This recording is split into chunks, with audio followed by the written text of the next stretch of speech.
Good morning, everybody. It's Monday. It sure is. Good morning, good afternoon.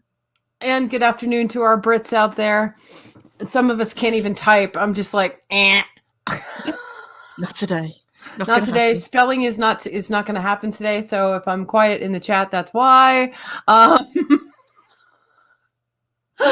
cannot get it together. How are you this morning, sweetheart? Okay. It feels like we're halfway through the week already, and it's only Monday. It's a really weird day. I know. What the hell is going on? I don't know. I think for myself, speaking for myself, I think I've had too much coffee. So I'm like, yes! She's going to go paint the ceiling. Well, don't laugh. I have to do that later today. So I may mop the refrigerator. I don't know. I walk in the kitchen. Everything's so dirty. There's one speck of dust hidden somewhere. Gonna get out the leaf blower and just clean up my kitchen. That's okay. I'll just go vacuum the lawn. Everything will be fine. Did you have a good weekend? I did. Yeah. Lots of kind of just behind the scenes work I was doing for the channel and that sort of thing. Yeah, well, and you had your live stream yesterday on Discworld, so yay. Mm-hmm. You did a great job. Thank you. And the one we did on Saturday with Chef. Yeah. We actually had a busy weekend. I know. It was kind of crazy, wasn't it? Mm-hmm. It's like, can I have a weekend to just not? No, there's no such thing. So should we say good morning to the folks who joined us in our chat this morning? Absolutely. Okay. Darth Haster is here. He says so. I am here. See, everybody, look. Darth Haster, he is here. And hello, everyone. Hello, Naughty Monkey O'Wrath. I almost called him Darth Monkey O'Wrath. I do that all the time. Naughty monkey. Oh my God. Andrew Hoyle is here, and he's left the sweetest comment. He says, so glad I found this channel. The streams I've watched so far are a lot of fun. Oh, thank you, honey. Thank you. That's so sweet. Aw.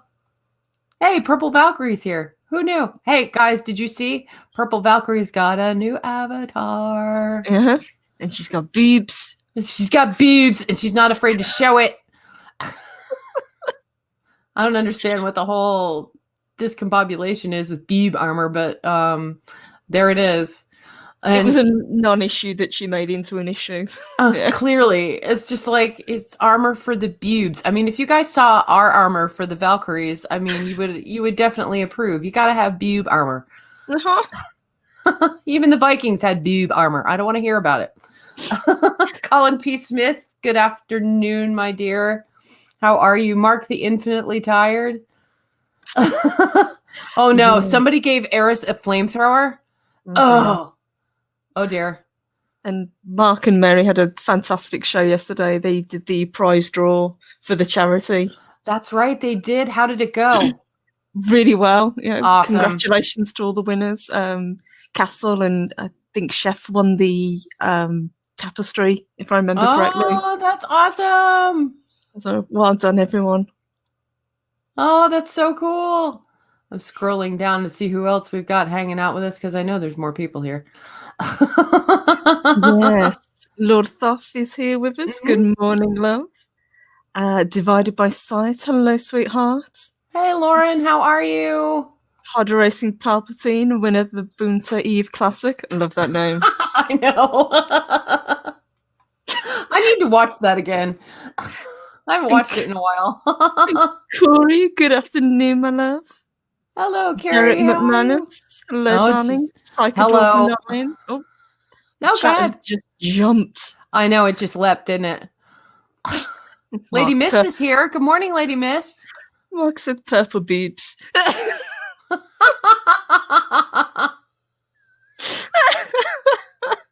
Apparently, Mark's having the same problem as we are, too, with the damn spelling squirrels. Yeah, they're all over the place.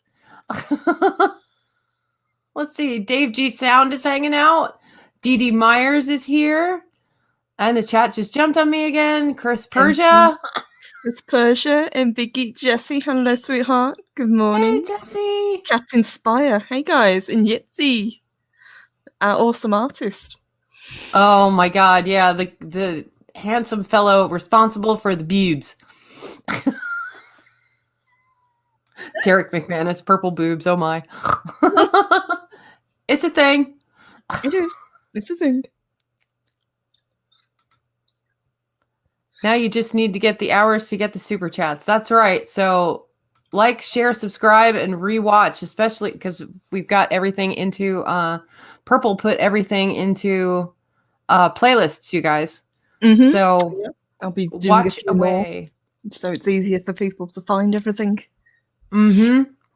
That is for sure. Because hell, I've been watching my own stuff back. I'm laughing my ass off. Especially at the burlesque ones. I'm just like, I'm howling. I mean, they are just too freaking funny, you guys. Oh, crap. Oh, thank you, Dee Dee. That's really sweet of you. I appreciate it. Oh, yeah. Purple Valkyrie, your show yesterday was amazing. Oh, that's so sweet. Thank you, love. Yeah, I was so nervous yesterday. I was like, God damn it. This is so weird. So, since you did this one on a Sunday, are you going to stick with Sundays doing it, or are you going to go to Saturday? I think I'll stick with Sunday if that works for everyone. I'll just stick with the 12 Sunday. Sunday noontime? Mm-hmm. So we can have a lunchtime stream. Perfect. Because Sunday afternoons, I'm not doing shit. Cool. So what I'm going to be doing is tuning in because I'm learning about Discworld, guys. Yeah, I know. Hashtag cancel Sammy. Sorry. That and a lot of people stream on Saturdays, so I don't want to step on anyone's toes. That's true. I know Eris usually streams on Saturday. Mm-hmm. She didn't this weekend. I hope she's having a better week than she had a weekend. I understand she had a pretty shitty Saturday, so I hope things got better. Derek McManus. Spinny things? Okay, as soon as Cobalt and Pudgy will show up not long after that you say that, because Pudgy is apeshit for the spinny things. I don't know why.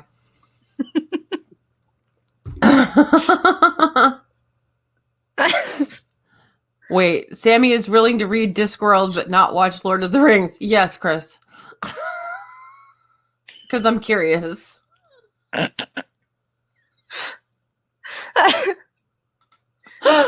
And Big E's Rise and Shine with the Valkyries. If they cancel Samantha Joe, we riot. That's exactly what we need. More fucking riots.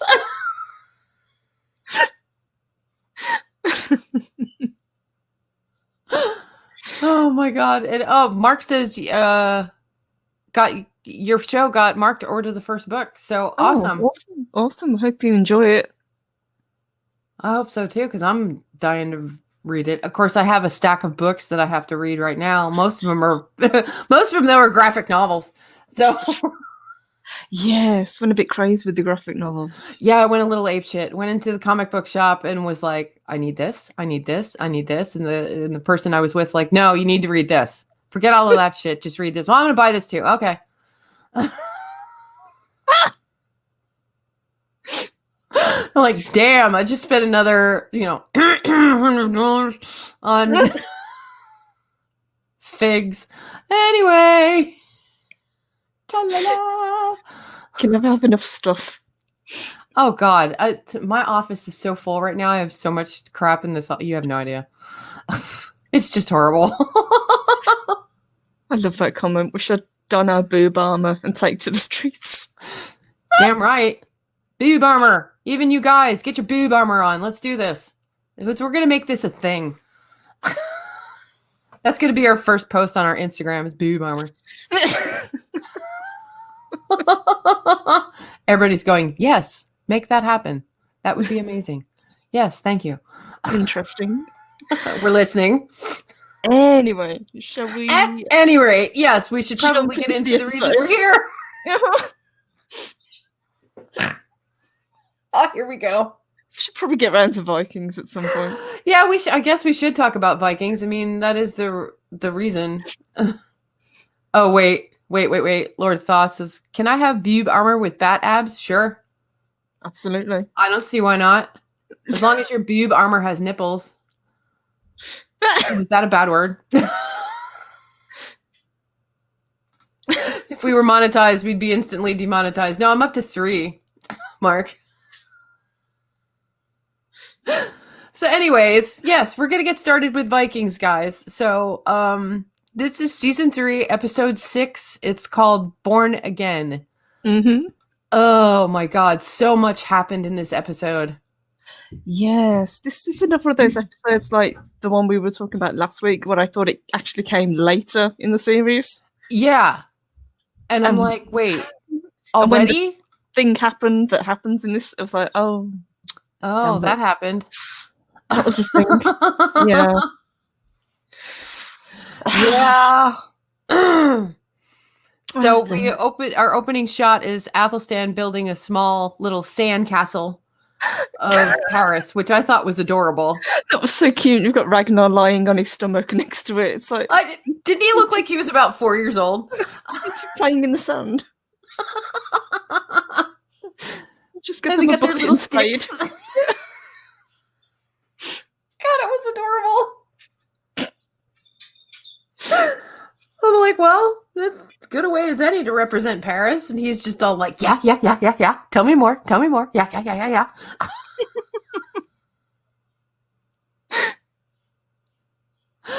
But it's to show, Athelstan's basically showing Ragnar how the Seine River encompasses Paris. Mm-hmm. And it's also the fact that it's also surrounded by a great wall, and it's basically impregnable, they call it. Yes. He basically says, well, Ragnar says, well, how do we lay siege to this? He said, well, you don't. but there is a bridge. Yeah, they do have a bridge. So, okay, off we go then. Got, like, at least one bridge and very high walls. File that away for later. And we've got a $2 tip from Psycho Dwarf 9. Thank you, Psycho Dwarf 9. Did he say anything? Let me just check, sweetheart. Thank you, Psycho Dwarf. Thank you, Psycho Dwarf 9. We're not going to do Jessica Rabbit because we're trying to keep up with the Vikings. So, and Psycho Dwarf, I can be bribed to wear boob armor, but I'm not shaving my beard. That's okay. Okay. Yeah, please don't. We can work with that. Don't shave the beard, man. Men with beards are awesome. I'm not saying that Chris isn't awesome, because Chris did a great thing. Starry-eyed girl's husband. If you guys didn't see this on Discord, he cut his hair for charity, and I thought that was just the sweetest thing. But he went all in and shaved the beard too. Yes, he did. But like I say, it was for a good charity, so well done to him. Cause, yeah. Oh, we're so proud. Yeah, I tossed a couple bucks in for that charity because AJ has done that charity here in the States. So, yeah. Boob armor. Okay. Boob armor and beard. I'm down with it. Hasta says we need a boob armor t-shirt. Actually, ooh. Hey, Loki, if you're listening. Something. Just a little something goofy you might want to add to the store. Just throwing that out there. You know, for 2021. Yep, boobs.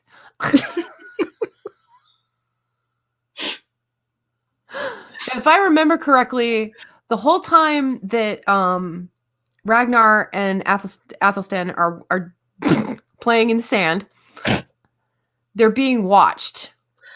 Yes, they are. Very carefully. And I loved that shot of Floki.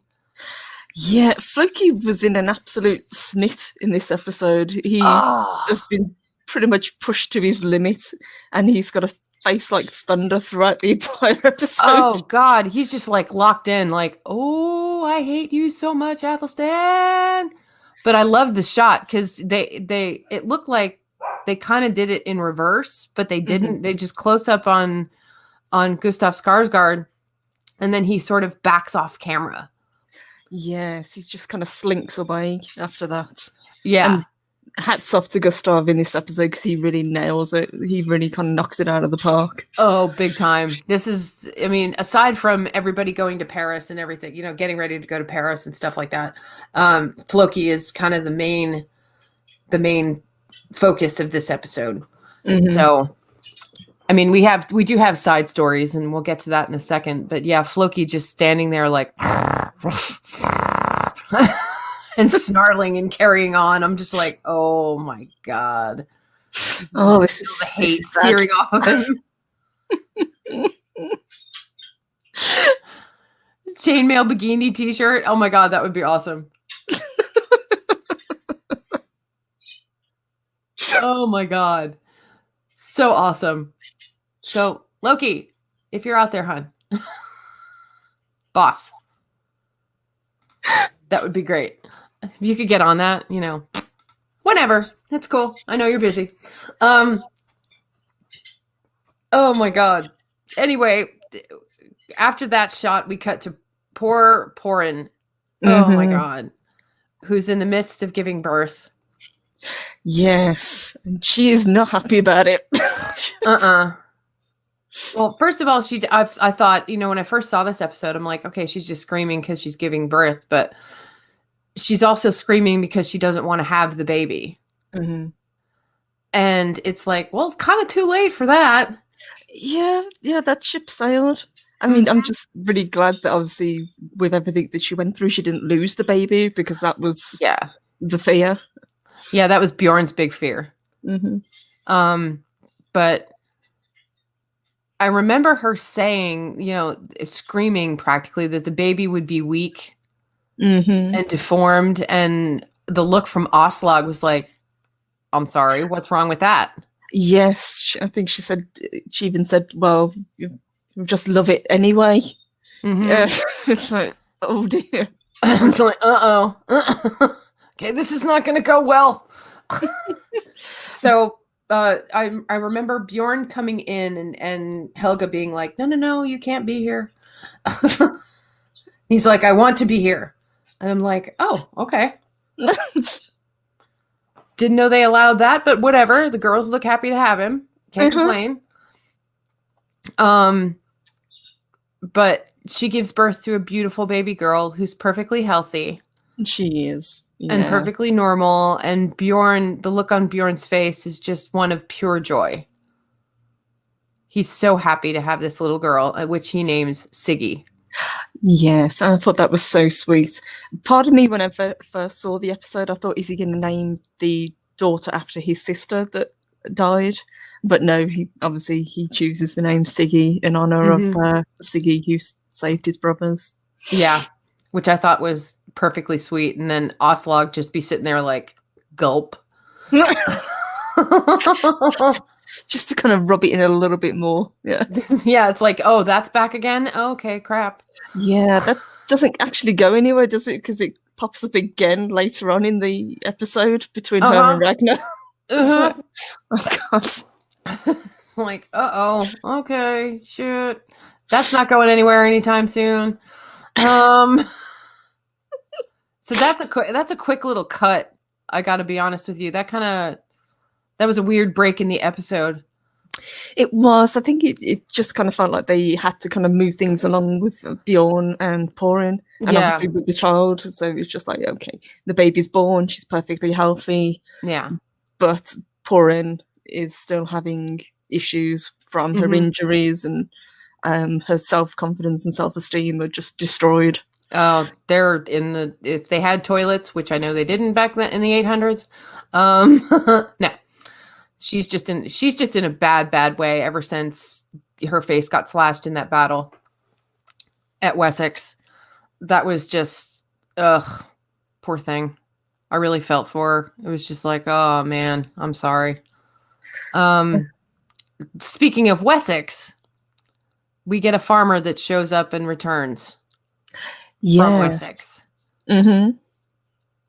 That was a little bit odd because I was thinking, the way that they did the previous episode where the attack is, it looks like nobody survived because they were really thorough Yeah. Like we say, they even shot the kids fleeing from the from the village. Yeah. It's like, well, how did these guys escape, or were they not there at the time? Yeah, I was going to say, were they out in the field? Were they doing? Were they just not anywhere near the village? They had to have not have been, and just saw what was going on from a distance and buggered off out into the woods. Hoping they wouldn't get caught. Can't blame them, but still, it was a little bit contrived that one guy managed to make it all the way back to Keteket to warn Ragnar of what had happened. Yeah, and he's like the only survivor, because they stole a boat. Whoever survived, stole a boat, and not even that, because what does Ragnar do when he finds out? It didn't go so well. Poor guy. He's the only one. Ragnar asks if this gentleman is the only one who survived, and he's like, well, probably, yeah. And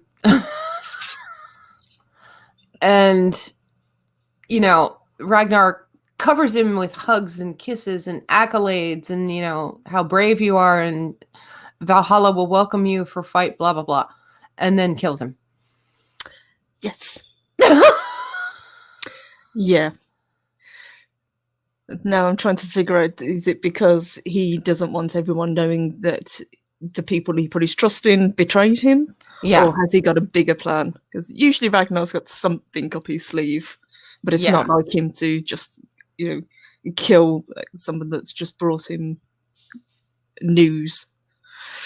Yeah. But I think he's, like you said, he's trying to cover it up. Mm-hmm. He has to cover it up because, he trusted King Eckbert, and well, that went to holy hell in a handbasket. Yeah, Ragnar's just got to stop putting his trust in people. well, as far as Floki's concerned, at least putting the trust in the Christians. Yes, priest. I love it when he says that. He just hisses it. It's so flippant, the priest. Thanks for spitting in my eye, Floki. I love you. Oh my god. But I was so shocked at that scene. I could not believe that Ragnar did that. Yes, and even says to the poor guy, now you can be with your family. Yeah. Wow. Oh, okay. As long as everybody's in Valhalla. Okay. Hey, Keely Chow. Hey, Keely. This is where we skip around a lot in this episode because there's so much to cover. Yeah, there was a lot of just little side bits that kind of shoots off from the main quest, which is obviously they're getting prepared for the attack on Paris. Right. Or getting prepared to sail to Paris. So literally the next scene, once it cuts from Ragnar strangling this poor guy, is Athelstan. Mm-hmm. When he had that rat climbing on his shoulder, I was like, nah. That's so weird. I got a bad case of the heebie-jeebies. Got a little something on you there, Athelstan. You got a little something on you. Yeah. You feel something on your shoulder? Think you have a friend? I'm just saying. Nah. But he sees this pinpoint of light. I remember. Mm-hmm. Just shooting through his rooms wherever they are, wherever he's sleeping. It looks like he's sleeping in a storage shed or something like that. And is kind of blinded by it. Yes. So this is kind of like the culmination of his flipping back and forth between his Christian beliefs and his beliefs in the Norse gods. So he's constantly at a war within himself. He's been having visions. He doesn't know whether he believes in Christ. He doesn't know whether he believes in Odin. And this is pretty much the end of it. When he has this, when he sees this ray of light, it literally knocks him backwards. Yeah. And he's convinced that this is a sign from God, and he's born again as a Christian. Yeah. So much so that he actually goes and baptizes himself again in the water. Yeah. And a huge thing that he does that he probably shouldn't have done is he takes his armband off and throws it. Meanwhile, back at the ranch, guess who's watching? He's always watching. Oh my god, he's like a little snake. He's a snake. He's always looking. Half expected him to see him sitting up in a tree or something, just kind of perched there. I know. I kind of did too. I'm like, please tell me he's up in a tree. Nope. Just like pop up out of the water like a cork. Look, he's just hiding behind a building. Oh yeah, pop up out of the water. What the hell did you just do? But yeah. So, Athelstan has recommitted himself to God. Yep. Which he runs and tells Ragnar about. It looked like the scene, the way they showed it, was a continuation of he had just strangled this poor man and kind of gotten rid of the body. And then Athelstan comes running in to tell him, oh my god, listen to this. Holy crap. I've seen a sign from God. God has spoken to me. And Ragnar's like, what the hell are you doing here? Come again? I'm sorry, what? Just happened. I'm trying to hide a body. Yeah. Just trying to hide something. No big deal. But he announces to Ragnar that he's regained his faith and has renounced the Viking gods. Mm-hmm. And the next thing he says that really shocks him is, I suppose I better be leaving.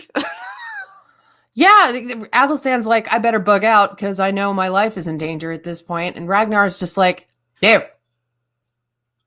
You shall not pass. You are not going. Yes, I know that's from Lord of the Rings, and I know I've never seen it, but I do know the pop culture. I know. But yeah, and Ragnar isn't disappointed. No, he's not. He kind of takes it in good humor. It's like, or at least he brushes it off and says, I'm happy for you. You know, I'm glad you've regained your faith. Mm-hmm. No, let's concentrate on Paris. So, yeah, he's like, so now Paris, tell me a story again. Okay. Oh, Mark the Infinitely Tired says, you shall not pass unless you have boobs. And Haskell says, I'm missing out. Can I watch History Channel Direct? It's actually on Amazon Prime. That's where I watch it.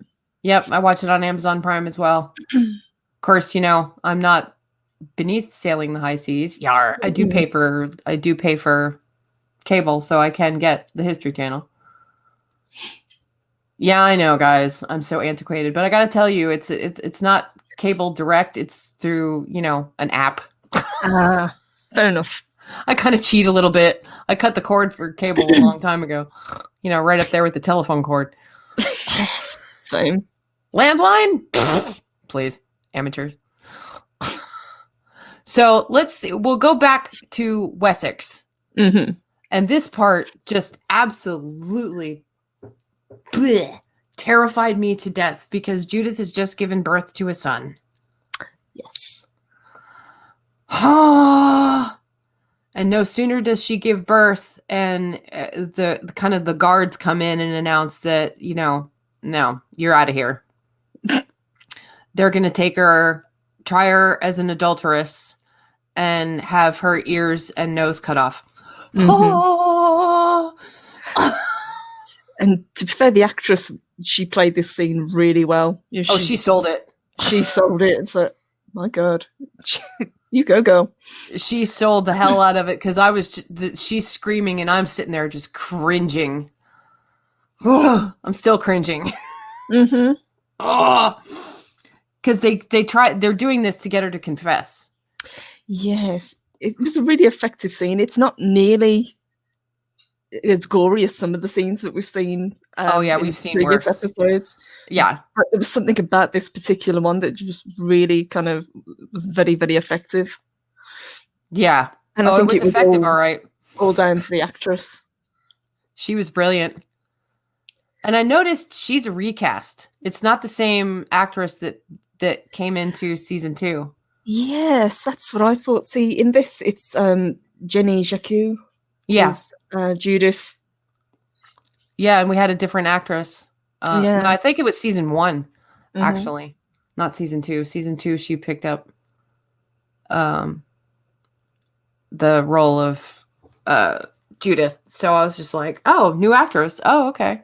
Not that the original Judith had many lines. She was just kind of the daughter of the other king, you know. Mm-hmm. Yeah, she was just there in the background. Mm-hmm. And it was her wedding to Aethelwulf that they showed side by side with Floki and Helga's wedding. Mm-hmm. So yeah, different actress. Floki's wedding was way more fun. I would have loved to party at that thing. I was like, hell yeah, this is the way it's going down. But back in Wessex, she's tied to that thing. I can imagine my head not being able to move, and I'm just like, oh my holy God. And that's kind of what she's screaming when she finally confesses that the baby is Athelstan's. And I was like, holy shit, she actually said it. Because the way they played it, I think they thought it was someone else. Yes. Yeah. Even I think Egbert wouldn't really kind of say, because he doesn't even say, oh, yeah, it couldn't have been Athelstan, you know, he's a man of God. Yeah. But they even King Egbert is like, stop the boat. And Egbert being Egbert, he kind of spins it. So he makes it as though it's kind of like a gift from God, this child. Yeah, as only King Egbert can. Mm-hmm. And I'm like... He even names the baby, doesn't he? He doesn't even let her name it. He names the baby Alfred. Yeah, and I think that's our introduction to Alfred the Great. Yep. So we'll cover that in Last Kingdom. But yeah, after she has one ear cut off, she pretty much spills the beans, and that's all. It can open, worms everywhere. It just goes horribly wrong. Yes, I can't help but wonder, had she not had a son, this child, would they have delayed things? Because obviously they needed an heir. Yeah, as a boy, but fortunately or unfortunately, which way you look at it, she had a son. Oh my God. So back in Kettiket, we do another cut. Bjorn finds Floki just sitting there with sulking. Oh yes, he's not happy. He's got all the sulk. I'm like, damn, do you ever do anything else? Nope. Yeah, Trier was a bit of an overstatement. Yeah, you're right, Colin P. Totally Alfred the Butler.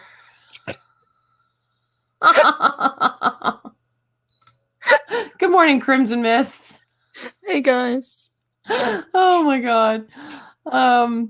But back in Kattegat, there sits Floki sulking, and Bjorn comes up to him, and Floki has a goodie to show off. Yes. He's gone and found, I don't know how he managed to find it, but he found Athelstan's armband. Yeah, it's like, did they have aqualungs back then? I don't think so. Yeah, but that he just tossed it into the water and it was like 3 feet deep or something. Yeah, right. Or, you know, it was only like knee deep or something like that. It's like, no, we're good. But yeah, he's holding on to this thing and he's not happy. And I think Bjorn even says to him, you know, how's the boat progress coming? And he sort of blows him off. He says, don't you worry about the boats, they'll be ready. Yeah. But look at this. But check out what I found. Ha ha. But even Bjorn confesses that he's concerned about Ragnar's interest in Christianity as well. So, but not to the degree of Loki, because yikes. Oh my God.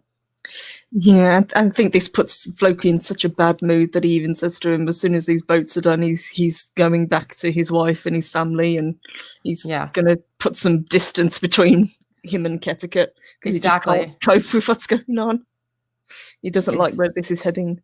Yep. And of course, in Ketticut, Earl Cough has got to show up. Earl Cough. Yes, Earl Cough and Erlander and Torvi. The whole gang's turned up. Yeah, everybody from Hedeby has shown up. Like, okay. And they're all here to go a-raiding. Uh-huh. And I really did like the look that Ragnar gives Erlander. Oh. I think he says to him, well, there must have been a reason you spared me. And Ragnar just kind of gives him the side eye. Like, maybe! I was just like, oh, that little weasel. Oh, he's such a little weasel. He really is. Oh, it's awful. But they're all partying in the Great Hall, and, Bjorn is trying to kind of bow chicka wow wow with his own wife, and she's just like, nope. Yes. I really didn't like where they kind of took Porin with this. I didn't either. Considering how strong a character she was when you first introduced to her, this new Porin that we've got at the moment is just it just clashes completely. Yeah. The character that we had before, she was gung-ho, she was sure of herself, she would, stand up for herself. But since she was injured and had to face the disfigurement that she's got, she's a shadow of her former self. Yeah, she really is. And they took it really dark. I was just like, wow. And, she even says, check out Torvi over there. She's being neglected. Shocker. No, by Erlander. Yeah. But, it's like, hey, Bjorn, why don't you just go hit on her? I'm kind of out for the count at this point. And I'm just like, she says she even wants Bjorn to just be happy. Mm-hmm. And it's just like, but, okay. Bjorn, bless him, he just wants his wife. Yeah. But meanwhile, back at the ranch, while professing his love for his wife, goes after Torvi anyway. Yeah. It didn't really need that much of a push. Really? No. So, and also Rollo is he's got his little mind turning because obviously Floki has told Rollo. Yes, Floki has told everybody. Yeah, I don't think it's a huge secret in Ketticut anymore. So much so that when Ethelwolf, Athelstan, sorry Athelstan, guys. Yeah, that's okay. Athelstan enters the Great Hall. Everyone goes silent. Oh god, it was like you could hear a pin drop. I'm like, oh shit. That's so funny. I was like, oh, so not a big secret. Okay. No, not really. And doesn't Rollo even confronts him? He does, yes. I mean, straight on about, aren't you missing something? Yeah, I think he even grabs his arm and kind of lifts it up to show that he's not wearing the band, and it takes Ragnar coming in to lead him off to one side to save him. Mm-hmm. And I think that's where he introduces him to the Wanderer fellow. Yes. What the hell is his name? Oh, shit. Sinric. Sinric, thank you. Oh god, he's something special, isn't he? He looked like a little drag queen. Sinric was a really odd character. Yeah. I don't know what I was expecting from the Wanderer that they, talked so highly of, but yeah, that wasn't it. Nope. That was not it at all. I'm just like, yeah, no. You're weird looking. Looking like a girl. I mean, I'm not shaming trans people, okay? Calm your tits. Put on your boob armor and just calm down. But yeah, he's a unique individual. Yes.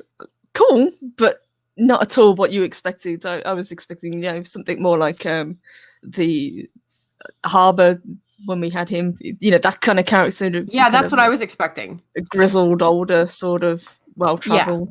Yeah. Not this hot mess. Cynric is funny as hell. Just to look at, he's funny as hell. So just once we get, thank God we get Athelstan out of the middle of what could have been a holy hell in the longhouse. We cut back to Floki, who's gone home. Mm-hmm. And he's carving, and I knew this was when shit was going to really go south, was he's carving into one of the mastheads, and it starts to bleed. Yes. And I thought, holy hell. Yes. Things have literally come to a head now. Mm-hmm. And Floki totally, he just flips. He fucking loses it, and it's a sign from the gods that blood has to be spilled. And I'm like, holy shit. And he's panicking kind of a bit, but focused. Mm-hmm. And I know what my mission is now, basically, he says to Helga. And Helga's like, what are you talking about? What mission? What? Huh? And when he grabbed her by the throat and he said, tell no one of this. And Floki comes back and apologizes and said, I didn't mean to hurt you. She says, no, but you mean to hurt someone. Oh, yes. And we're like, oh, here it comes. Oh, shit. Well, Floki goes back to Cathagas. Yes, he does. Yes. Oh, and he my is God. on a mission this time. And the way they timed his footsteps with the music coming up the beachhead, oh my God, it was brilliant, because he's just focused on one thing. He doesn't say hi to a soul, just walks right through the celebrations and straight to where we find Athelstan at prayer. Yes. And he just, you don't even see Floki come in the room. You just see Athelstan stop praying and look off camera, and just says, Floki. And we're like, please don't kill Athelstan. Please don't kill Athelstan. Please don't kill Athelstan. At least that's what I was saying. Mm-hmm. I was. Nope. Nope. It comes to a head. Yep. Comes to a head with these two characters, and Floki kills him. I audibly screamed the first time I saw that scene. I was like, what the hell just happened? I mean, one blow and he's down, and Floki, kneeling beside him, taking his blood and painting his face with it. He was just felt like he had reached his full retribution. He was just like, yes, thank you. You are dead now. You have no influence anymore, priest. I think it kind of took away from it for him as well, because Athelstan was so kind of willing to accept his fate. He even says he offers up his soul to the Lord. So yes. He didn't go down fighting at all. He accepted what was going to happen. Yeah, just accepted his fate and dealt with it. Mm-hmm. And NB Geek says, this was the only time I was pissed at Floki. I was shocked that it took that long to snap, to be honest. Same. Yeah, this has been building since the first time Athelstan's been introduced. Mm-hmm. But I think Floki was kind of pissed that it almost took away from him killing Athelstan, because there was no fight between them. No. There was, he kind of lost something in that edge. It was just like, oh, shit. But Ragnar, we cut to Ragnar, and he's carrying Athelstan's body, which is all covered and everything, up a mountain. And he even makes a comment. It's like, I didn't realize you were this heavy.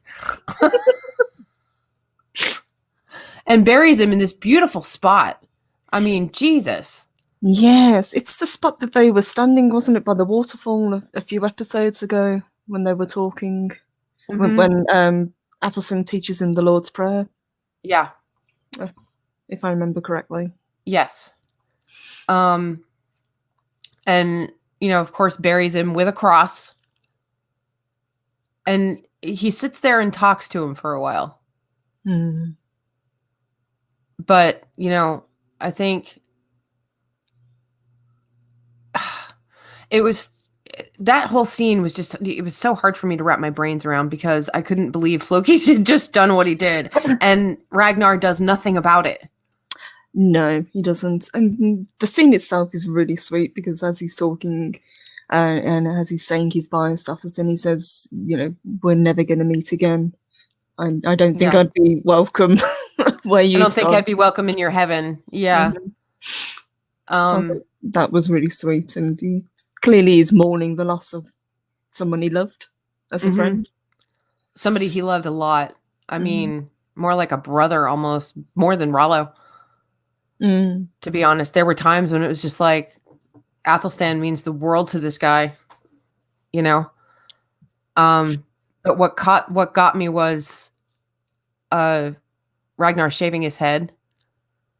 And he says something to the effect of, "You need to forgive me for what I'm about to do." Yes. And puts on the cross. And puts on Athelstan's cross. Yeah. And it just closes out with Ragnar looking at the screen, and you're like, oh shit, he knows. What's he gonna do about it?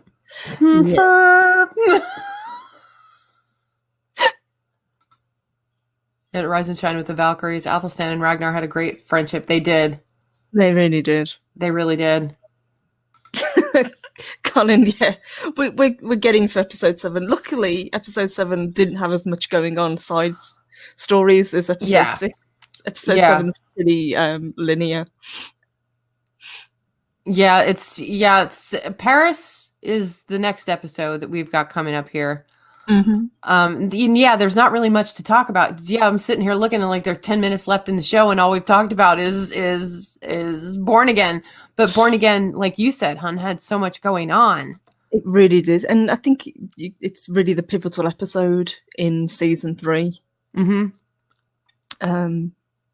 Because it sets off a chain of events that go into the next season. Then, not just with what's happening in Paris. Yeah. And off they go to Francia, guys. And I'm like, already? But yeah. It was time. It was just like, oh, okay, they've got the ships prepared, they've got everything ready to go, they've got all their galloping horde ready. And it was a great opening shot. So you've got the king standing on the battlements looking over, and all you see is this huge fleet of Viking ships coming up the Seine. And the panic. Yeah. The sheer panic at the sheer size of the Viking fleet. And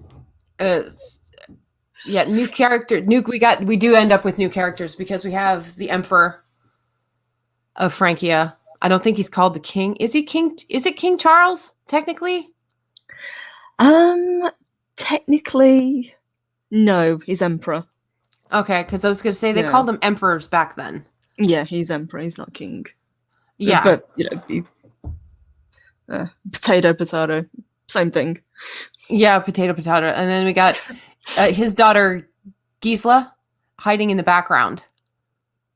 Yes, she's a strange character as well. Yeah, she's something else. I'm like, who the hell is this bitch? And why is she telling the king what to do? Oh, it's his child. Okay, because girls, go girls. Okay. Yeah, she's a little bit obnoxious, but she's not nearly as crazy as some of the other characters. And she's, backhandedly giving her father advice, essentially, on how to handle this heretic army. Who they end up setting up camp. Just south-ish of Paris? Pretty much, yeah. So basically what's happened is they've managed to get through all the way to their goal, and the people that he put in charge of, stopping them, they didn't put up any blocks, they didn't have their armies ready to, attack on the way. Yeah. And it's all kind of fallen apart for poor Paris. Yeah, poor Paris is not looking so good right now. Of course, I'm looking at Paris and going, "Oh, that's adorable." If only Paris were on a hill like that now, but it's not. I think it was indeed in the middle of the Seine. It was an island, but they just redirected the Seine. It doesn't flow like that in a huge circle anymore. At least not that I'm aware, guys. I've never been to Paris, so I have no idea. No, it doesn't. It's cut through now. Yeah. But I thought so. If I remember correctly, the only person that actually did anything about defending the city was Count Odo. Mm-hmm. Yep. Who is a real person, I found out. Mm-hmm. I was like, oh, no shit. So that is historically accurate. Colin P. Smith, our historian. And he even says, well, the French have a history of brotherless royal daughters caused by the 100 Years' War a few centuries later. Oh, shit. See? He's a resident historian for a reason. Ha-ha. Because he knows stuff, and I don't know squat. I suffer from CRS, can't remember shit. Hey, Keck44. What's going on? So the raiding party is getting ready, and Ragnar all of a sudden just goes, no, you know what? I'm not going to lead this one. I'm going to let Floki do it. I'm sorry, what? Even Floki's like, excuse me, I'm the one in charge here. Yes, he sits himself down in Ragnar's seat and tries to take over, and people just talk all over. Funny as hell. So it's already decided, and he's trying to put his 2 cents in. It's like, no, we know what we're doing. I got this. And of course, Floki goes completely apeshit and goes to building. Yes, as soon as he finds out that one of the big issues they have is that the walls, Floki's like, what can we do about this? Let's build these little flotillas with ladders and whatnot. I'm like, how long must that have taken for them to siege Paris? I'm like, Jesus Christ. And it just gonna go ahead and say it, guys, it doesn't go so well. They look great, though. Yeah, it looks fantastic. I was just like, but... but yeah, this kind of throws Floki into an absolute frenzy, and he ends up kind of almost working himself to death because he won't eat anything. He's just focused on getting these flotillas built in time. Yeah, and he's even just like, I can't eat, must work. Helga's like, what the hell? And I didn't even realize she had gone along for the ride. I'm just like, oh, okay. Yeah, for some reason I thought she'd stayed back in Connecticut, but no, there she was. It's like, oh, hey, Helga. Hey, Helga. Yeah. Where's your daughter? Yeah, really.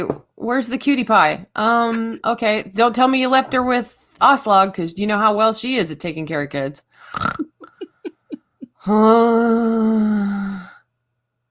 Ugh. Yeah, Derek, I know. I can't believe the entire thing though was filmed in Ireland. Mm-hmm. That blows my mind. I'm just like, what? Ireland's beautiful. Someday I'm gonna go. That's where my family is. One of these days. But yeah, this whole episode is nothing but battle. Yeah, it's just prep, really. It's not really a filler episode as much, but there's just kind of little things that go along. The other storyline, obviously, is in Wessex. King Egbert is saying how he wants to get rid of King Aela. Yes. Oh. And then and like you said when we were in the green room, everybody's hitting on everybody. Yeah. Yep, we've got Otto hitting on the daughter of the emperor. We've got Egbert hitting on Judith. Bjorn going after Torvi. Yeah. Really? I'm just like, oh my God. Is that all we're going to do? So we're lining up everything for this huge battle. So that To the Gates is the next episode, which we'll be covering on Monday. Mm-hmm. So that's the big, it's nothing but battle. And it just is not good. Yes. We did have a little bit of back and forth between Quinfrith and Wolf as well, didn't we? Which was kind of played for laughs. Yeah, and we were talking in the green room about that too. And Quinthrith, every time she's on screen, I gotta give props to the actress because every time she's on screen, I just get the heebie-jeebies. That chick freaks me right the hell out. It's like, yeah, you freaky bitch. But you can tell she's having fun with the character. That's why I like her. Totally. Amy Bailey just nails it. Amy Bailey, I did a little research on her. She is just absolutely something else. She is just, wow, she's a talent. I mean, she's I think, trained with the Groundlings in comedy. And is a trained dancer who worked with Cirque du Soleil. I was like, oh my God, no shit. That explains she's so skinny. Yeah. Mm-hmm. They did a great job casting her because she's creepy. To be fair, now that you mention that, I can see that because she does move like a dancer. She's got that kind of flowing movement whenever you see her on screen. Yeah. But obviously, she's doing it to be seductive. But that's where that comes from. Cool. Yeah, she's pretty neat. She's uncredited in a show I watched recently. And I'm like, oh my God, she can do comedy because she delivers some great one-liners that the writers did. So I was like, oh my God. Can't believe that's Princess Queen Quinthrith. She's a queen now. She's a queen. Oh yes, Queen of Wessex. Got rid of the brother. Yeah. Ugh. In that lovely way. And she even offers Aethelwulf a drink, and I'm like, don't do it, man. I don't think anyone's going to accept a drink from her ever again. Ever again. Not after that scene. And I'm just like, oh, don't do it. Don't do it. I don't think he did, but no, he didn't. No, he ran.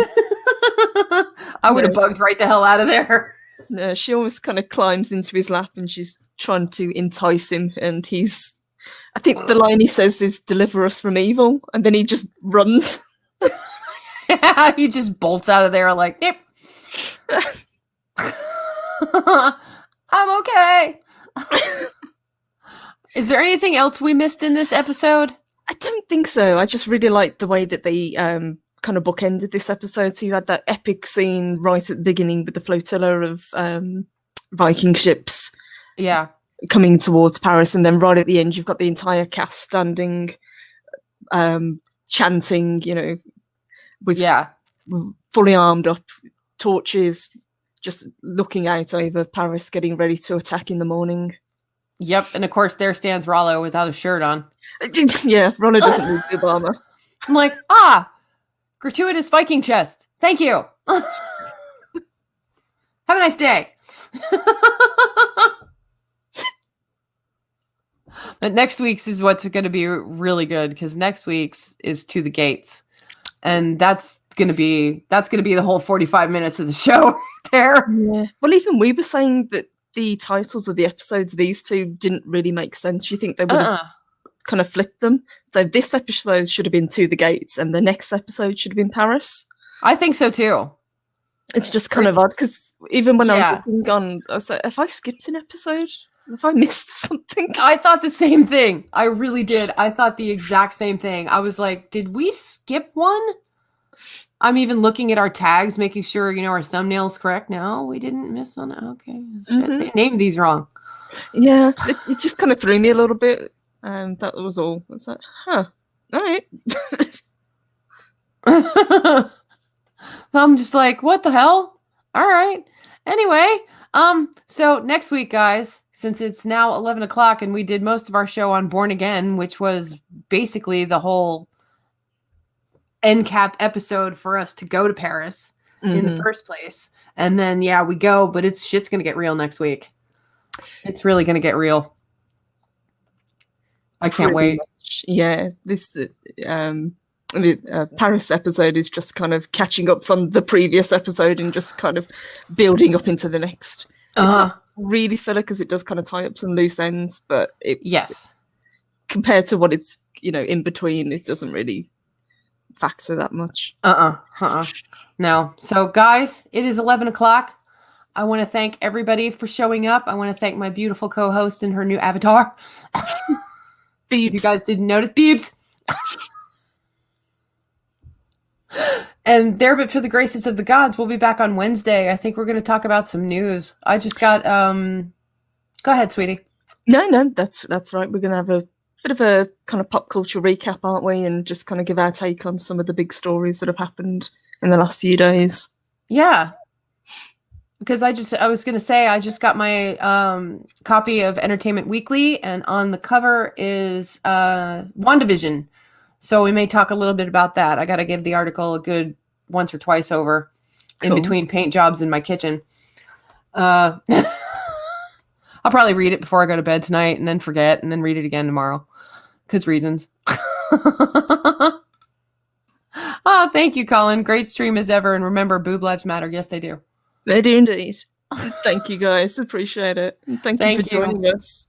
Yep. And like I said, I'll see you again on Wednesday. We will be in the chat Tuesday morning with Mornings of Mischief with Loki. Mm-hmm. Is there anything else going on? Don't think so, but usually we do during the week, don't we? So if there's any updates, it'll be on either Twitter or Discord. Yeah, so we'll update you guys if anything else is coming down the pike. But yeah, we'll see you guys Wednesday. So till then, you guys take care. Love you. Bye, guys. Mwah. Mwah.